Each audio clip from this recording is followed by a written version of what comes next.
আগামী ফেব্রুয়ারিতে নির্বাচনের মাধ্যমে দেশ সঠিক পথে অগ্রসর হবে, জনগণের আশা আকাঙ্ক্ষার প্রতিফলন ঘটবে বলে মন্তব্য করেছেন বিএনপি মহাসচিব মির্জা ফখরুল ইসলাম আলমগীর। সিলেটের হযরত শাহজালালের মাজার জিয়ারত শেষে সাংবাদিকদের প্রশ্নের জবাবে একথা বলেন তিনি।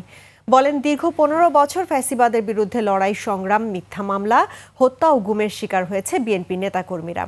অপর এক প্রশ্নের জবাবে ফখরুল বলেন, বিগত সময়ে বাংলাদেশের মানুষ নিজেদের গণতান্ত্রিক অধিকার ফিরে পাওয়ার জন্য যে লড়াই করেছে, সবাই আশাবাদী নির্বাচনের মধ্য দিয়ে দেশ সঠিক পথে ফিরবে। 5 অগাস্ট পট পরিবর্তনের পর সিলেটে প্রথমবারের মতো রাজনৈতিক কর্মসূচিতে অংশ নিলেন মির্জা ফখরুল।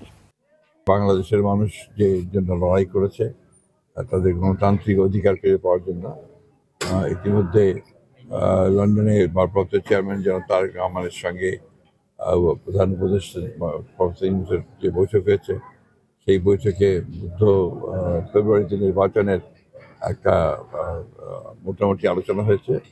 আমরা সবাই আশাবাদী যে এই নির্বাচনের মধ্য দিয়ে দেশ জাতি গণতন্ত্রে ফিরে যাবে এবং জনগণের যে গণতান্ত্রিক অধিকার সেটা প্রতিষ্ঠিত হবে।